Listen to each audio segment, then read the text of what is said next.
তো আমরা এখন দেখবো আমরা কিভাবে ডেসিমেল নাম্বার থেকে বাইনারি নাম্বারে কনভার্ট করতে পারি। তো এখানে ডেসিমেল নাম্বার কোনটা, বাইনারি নাম্বার কোনটা, এটা চেনার একটা উপায় রয়েছে। লাইক কিভাবে, সে আপনার কাছে একটা নাম্বার দেওয়া রয়েছে 8, তো এটা কি ডেসিমেল নাম্বার নাকি কোন নাম্বার সেটা কিন্তু আমরা জানি না, কারণ নাম্বার তো আর অনেকগুলো হতে পারে, অক্টাল হতে পারে, হেক্সাডেসিমেল হতে পারে, তাই না? এগুলো সম্পর্কে আমরা আপকামিং লেকচার ভিডিওতে জানবো। তো এখানে এই নাম্বার চেনার উপায় হচ্ছে বেস। এই যে আমাদের 8 নাম্বার, এই নাম্বারটা ব্র্যাকেট দিয়ে যদি নিচে যদি লেখা থাকে 10, ডেসিমেল নাম্বার সিস্টেমে বেস কত, 10 বা ব্র্যাকেট নাও থাকতে পারে। মেইন কথা হচ্ছে এখানে যদি 10 লেখা থাকে তার মানে আমাদের বুঝতে হবে নাম্বারটা হচ্ছে ডেসিমেল নাম্বার বা হচ্ছে দশমিক নাম্বার, এবং আমাদের কনভার্ট করতে বলা হচ্ছে কোন নাম্বারে, আমাদের কনভার্ট করতে বলা হচ্ছে বাইনারিতে। তো বাইনারি নাম্বার সিস্টেমে বেস কত, বাইনারি নাম্বার সিস্টেমে বেস হচ্ছে 2, মানে হচ্ছে এই 8 যার বেস হচ্ছে 10, মানে দশমিক নাম্বার সিস্টেমের এই নাম্বারটা হচ্ছে 8, এবং এইটাকে হচ্ছে আমাদের কনভার্ট করতে বলা হচ্ছে বাইনারিতে। নাম্বারটা কত হবে সেটা আমাদের বের করতে বলা হচ্ছে। তো এটা আমরা কিভাবে বের করতে পারি সেটাই আমরা এখন দেখব। তো এখানে দেখেন এই যে নাম্বারটা থাকবে সেই নাম্বারটা ফার্স্ট অফ অল লিখবেন। লেখার পরে কোন বেস আমরা নিব, আমরা নিব হচ্ছে বেস 2 তে, তাই না? বেস 2 তে আমরা নিব না। তো এখানে আপনি যে কাজটা করবেন 2 দিয়ে হচ্ছে ভাগ দিবেন। নরমাল চেঞ্জ যেটা হচ্ছে থিওরিটিক্যাল কথা, এখানে অ্যাকচুয়ালি 2 দিয়ে ভাগ দিতে বলা হয়। তো 2 দিয়ে যদি আমরা ভাগ দিই, ভাগশেষটা যেটা আমরা পাবো সেইটা অনুযায়ী হচ্ছে আমাদের বাইনারি নাম্বারটা আসবে। বাট এত কমপ্লেক্স থিওরিটিক্যাল কথাবার্তাতে আমরা শুনতে যাচ্ছি না, এত কমপ্লেক্স থিওরিটিক্যাল কথাবার্তা শুনে আমাদের কি হবে, তাই না?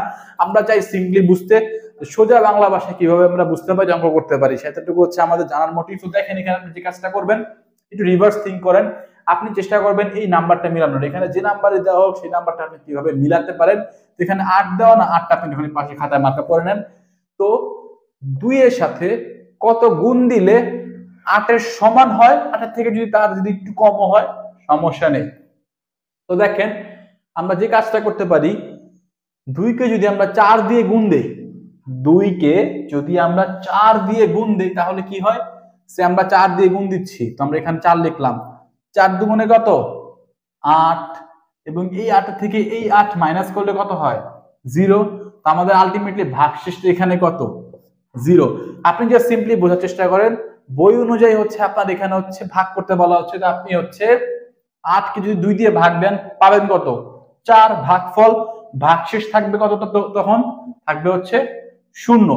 এই হচ্ছে বেসিক কথা। বাট আমরা একটু অনেক ঘুরিয়ে মনে রাখতে চাচ্ছি, যেখানে আমরা যে কাজটা করছি আমরা এভাবে মনে রাখছি যে 8 মিলাবো আমরা, তো কত দিয়ে গুণ দিলে হচ্ছে 8 হয়, 4 দিয়ে গুণ দিলে হচ্ছে 8 হচ্ছে, আলটিমেটলি ভাগশেষ হচ্ছে 0। এভাবে আপনি মনে রাখতে পারেন, এটাই হচ্ছে সিম্পলেস্ট ওয়ে। বড় বড় ম্যাথ যে সময় করবেন এভাবে করলে আপনার ইজি হবে।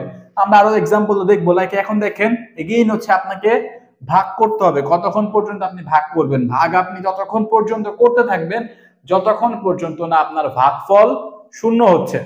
এখানে এগেইন 2 দিয়ে আপনি ভাগ করবেন। তো দেখেন 4 কে 2 দিয়ে ভাগ দিলে ভাগফল কত হয় 2 হয়, এটা তো আমরা বুঝতেই পারছি, ছোট ম্যাথ। বা আমরা এভাবে মনে রাখতে পারি 2 কে 2 দিয়ে গুণ দিলে কত হয়, কারণ এখানে এখন আছে কত, এখানে এটার কাহিনী তো শেষ, এখন আছে হচ্ছে এখানে এই 4টা আছে এখানে। তো এখন দেখেন 2 কে 2 দিয়ে গুণ দিলে কত হয় 4 হয়, 4 থেকে 4 গেলে 0, মানে হচ্ছে আলটিমেটলি আমাদের ভাগশেষ হচ্ছে 0। এগেইন হচ্ছে আপনি 2 দিয়ে ভাগ দিবেন। তো 2 দিয়ে যদি আমরা 2 কে ভাগ দিই ভাগফল হবে কত 1, বা 2 1 কে 2, মানে এখানে আছে হচ্ছে এগেইন এখানে 2 আছে, এবং 2 1 কে 2, আলটিমেটলি হচ্ছে আমাদের ভাগশেষ হচ্ছে 0। তো এটা আমরা টান দিয়ে এখানে ভাগশেষটা লিখে দিলাম। এটা হচ্ছে আমাদের ভাগশেষ, বা আপনি বলতে পারেন রিমাইন্ডার। আপনি এখানে লিখেও দিতে পারেন, কোনো সমস্যা নেই। এখন দেখেন এগেইন আপনাকে 2 দিয়ে ভাগ দিতে হবে, বাট দেখেন এখানে কিন্তু আমাদের আর ভাগ যাচ্ছে না, কারণ হচ্ছে আমরা 1 কে 2 দিয়ে ভাগ দিতে পারছি না। তো এখন এখানে আমাদের যে কাজটা করতে হবে, আমরা যেটা বললাম যে হচ্ছে মিলাতে হবে বা তার থেকে কম হবে। বাট যদি আমরা এমন কাজ করি, 2 কে যদি আমরা 0 দিয়ে গুণ দেই, 2 কে আমরা 0 দিয়ে গুণ দিলে কত হবে 0 হবে। 1 তো এখানে আছেই, বাট 2 কে যদি আমরা 0 দিয়ে গুণ দিই পাবো কত 0। এখানে আমাদের ভাগফল হচ্ছে 0, আমরা লিখে দিলাম সেট। দেন হচ্ছে এখন হচ্ছে আমরা যদি মাইনাস করি তো আলটিমেটলি আমরা পাচ্ছি কত 1 পাচ্ছি, যেটা হচ্ছে আমাদের ভাগশেষ। তো এখানে ভাগশেষ যে 1 সেটা আমরা এখানে লিখে দিলাম, এবং ততক্ষণ পর্যন্ত আমরা এটা কাজটা করতে থাকবো যতক্ষণ পর্যন্ত না আমাদের ভাগফল 0 হয়। তো এখানে যে ভাগফল দেখেন আমাদের কিন্তু 0 চলে এসেছে, আমাদের আর কন্টিনিউ করার কোনো দরকার নেই। আমাদের মেইন টার্গেট হচ্ছে এই রিমাইন্ডারটা বা হচ্ছে ভাগশেষটা। তো ভাগশেষ তো আমরা পেয়ে গিয়েছি, এই যেগুলো হচ্ছে আমাদের ভাগশেষ। তো ভাগশেষটা আমরা কিভাবে কাউন্ট করব? ভাগশেষটা হচ্ছে আমরা উল্টা কাউন্ট করব। লাইক এই যে আমরা নিচের থেকে উপর দিকে নিব, এটা হচ্ছে আমাদের এখন এমএসবি বা এটা হচ্ছে আমাদের মোস্ট সিগনিফিক্যান্ট বিট, এবং এটা হচ্ছে আমাদের এলএসবি। এই যেটা, এটা হচ্ছে আমাদের এমএসবি বা মোস্ট সিগনিফিক্যান্ট বিট, এটা হচ্ছে আমাদের এলএসবি বা লিস্ট সিগনিফিক্যান্ট বিট। তো আমাদের আলটিমেটলি এই যে নাম্বার 8 যার বেস হচ্ছে 10, এই নাম্বারকে যদি আমরা কনভার্ট করি বাইনারিতে আমরা পাবো কত? 1।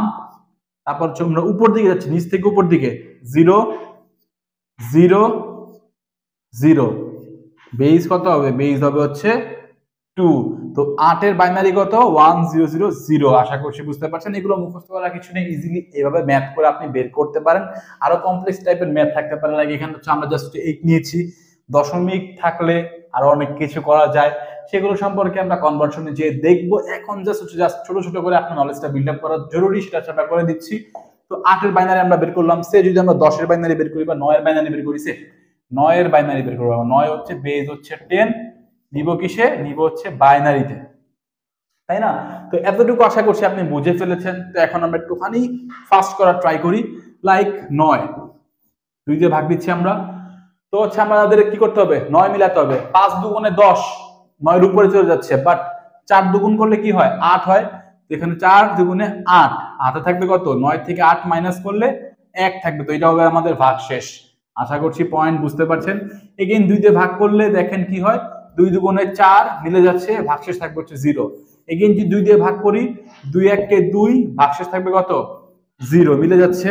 এগেইন যদি 2 দিয়ে ভাগ করি, যাচ্ছে না কিন্তু, তো আমাদের কি হবে? ভাগফল হবে হচ্ছে 0, ভাগশেষ হবে কত?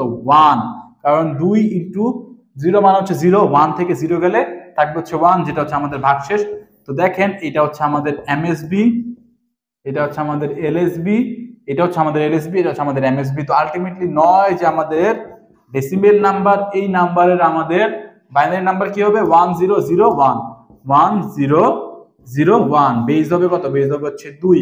আশা করছি বুঝতে পারছেন। একে আরো একটা एग्जांपल দেখি আমরা। সে কত দেখবো? সে 14 দেখি। সে 14 বেস হচ্ছে আমাদের 10, নিতে হবে হচ্ছে বাইনারিতে বেস কত? বেস হচ্ছে 2, 14। বা 15 দেখি বা 13 দেখি, 13 দেখলে ভালো হয়। 13 দেখি, হ্যাঁ দেখেন 2, 6 দুগুণে 12, 7 দুগুণে 14, বেশি হয়ে যাচ্ছে 13 থেকে কিন্তু, তাই না? তো আমরা যেটা করতে পারি, 6 দুগুণে 12 নিতে পারি। 6 দুগুণে 12, 13 থেকে 12 মাইনাস করলে থাকবে হচ্ছে 1। দেন এগেইন 2, 3 দুগুণে 6, ম্যাচ হয়ে যাচ্ছে, থাকবে কত? 0, ভাগশেষ থাকছে না কোনো, 0 থাকবে। দেন হচ্ছে 2 দিয়ে দিলে হচ্ছে 2 দুগুণে 4, বাট 2 1 2, তো 2 1 যদি 2 হয়, 3 এর থেকে 2 গেলে থাকবে হচ্ছে 1। দেন এগেইন কি যাচ্ছে? এগেইন কিন্তু যাবে না, কারণ যদি আমরা 2 দেই, 2 দুগুণে 4, 1 দেই, 2 1 2, তাও মানে বড় হয়ে যাচ্ছে। তো আমাদের কি করতে হবে? 0 নিতে হবে। তো 0 ইনটু 2 মানে কত? 0 ইনটু 2 মানে হচ্ছে আমাদের 0। 1 এর থেকে 0 গেলে থাকবে কত? 1। তো আলটিমেটলি ভাগশেষ থাকবে হচ্ছে এখানে 1। তো এই হয়ে গেল আমাদের কাজ, কারণ আমাদের ভাগফল কিন্তু 0 চলে এসেছে। তো ভাগফল 0 আসা মানে হচ্ছে আমাদের এখানে স্টপ হয়ে যেতে হবে। তো এটা হচ্ছে আমাদের এমএসবি বা মোস্ট সিগনিফিক্যান্ট বিট, এটা হচ্ছে আমাদের এলএসবি বা লিস্ট সিগনিফিক্যান্ট বিট। আলটিমেটলি 13 যে আমাদের binary number, sorry decimal number, এই নাম্বারের বাইনারি নাম্বারটা কি হবে? 1101, 1101। এটা হচ্ছে বাইনারি নাম্বার। তো এইভাবে হচ্ছে আপনি ডেসিমাল থেকে বাইনারিতে কনভার্ট করতে পারেন। আরো অনেক কনভার্সন রয়েছে, আমি বারবার বলছি, শুধুমাত্র একটা না, অনেকগুলো রয়েছে।